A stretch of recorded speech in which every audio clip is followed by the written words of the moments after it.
ജീവിതത്തിൽ ബഹുവിധമായ കഷ്ടങ്ങൾ സഹിക്കേണ്ടി വന്നു. കഷ്ടങ്ങളുടെ നടുവിലും ഇരുൾ അടഞ്ഞ വഴികളിൽ തിരുനാളമാകുവാൻ ഇന്നത്തെ ചിന്ത.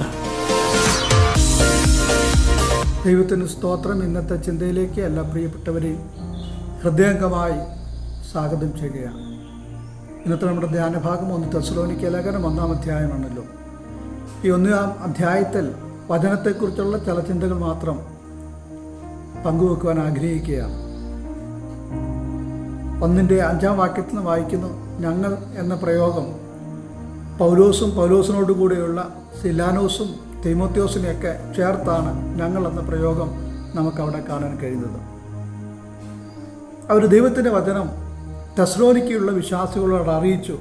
എങ്ങനെയാണ് അറിയിച്ചതെന്ന് ചോദിച്ചാൽ, ആത്മശക്തിയോടെയും പരിശുദ്ധാത്മാവിൻ്റെ നിറവോടെയും ബഹുനിശ്ചയത്തോടു കൂടിയാണ് തെസ്സലോനിക്കയിലുള്ള ജനത്തിന് ദൈവത്തിൻ്റെ വചനത്തെ കർത്താവിൻ്റെ ദാസന്മാർ പങ്കുവച്ചത്.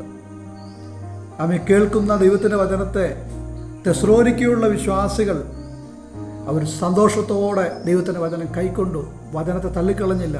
അവർ ദൈവത്തിൻ്റെ വചനത്തെ സ്വർഗത്തിൽ എന്നേക്ക് സ്ഥിരമായിരിക്കും ദൈവത്തിൻ്റെ വചനത്തെ കർത്താവിനെക്കുറിച്ചുള്ള ആ സന്ദേശത്തെ അവർ സ്വീകരിക്കുകയും അത് സ്വീകരിക്കേണ്ടതിന് അവർ ജീവിതത്തിൽ ബഹുവിധമായ കഷ്ടങ്ങൾ സഹിക്കേണ്ടി വന്നു. കഷ്ടങ്ങളുടെ നടുവിലും ദൈവത്തിൻ്റെ വചനത്തെ അവർ സ്വീകരിച്ചു.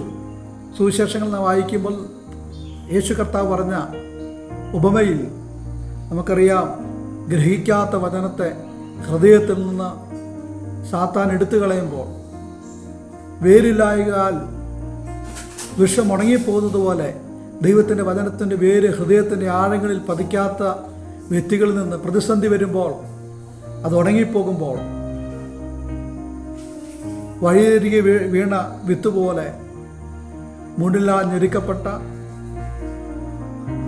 ലോകത്തിൻ്റെ ചിന്തകളും ധനത്തിൻ്റെ ചിന്തകളും ഒക്കെ വചനത്തെ ഞെരുക്കി കളയുമ്പോൾ തെസ്സലോനിക്കയിലുള്ള വിശ്വാസികൾ കഷ്ടം സഹിക്കേണ്ടി വന്നപ്പോൾ, സുവിശേഷ നിമിത്തം കഷ്ടങ്ങൾ സഹിക്കേണ്ടി വന്നെങ്കിലും ദൈവത്തിൻ്റെ വചനത്തെ അവർ സ്വീകരിച്ചു.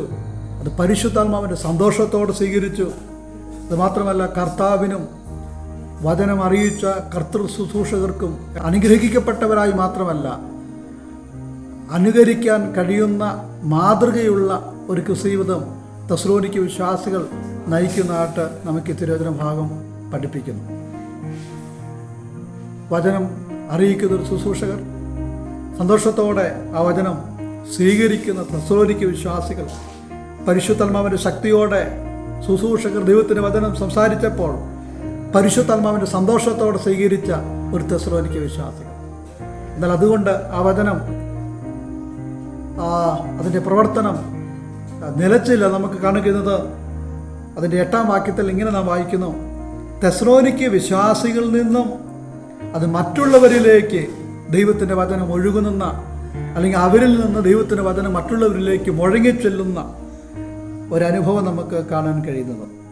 അത് മക്കദോനിയയിലുള്ള വിശ്വാസികൾക്കും ആഗയിലുള്ള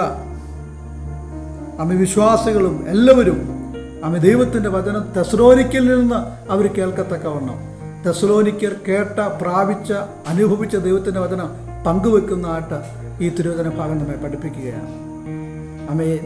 നമുക്ക് ദൈവത്തിൻ്റെ വചനം പങ്കുവെക്കുന്നവരാകാം. നാം കേൾക്കുന്ന വചനങ്ങൾ നമുക്ക് ഹൃദയംഗമായ സന്തോഷത്തോടെ നമുക്ക് സ്വീകരിക്കാം. അതുകൊണ്ട് നമ്മുടെ ജീവിതത്തിൽ നമുക്കത് പ്രാവർത്തികമാക്കാം. അതുമാത്രമല്ല, നമ്മിൽ നിന്നും അനേകരിലേക്ക് ഈ നാളുകളിൽ ദൈവത്തിൻ്റെ വചനം മുഴങ്ങിച്ചെല്ലുവാൻ സർവശക്തൻ നമ്മെ സഹായിക്കട്ടെ. ഈശ്വരോ സ്തോത്രം.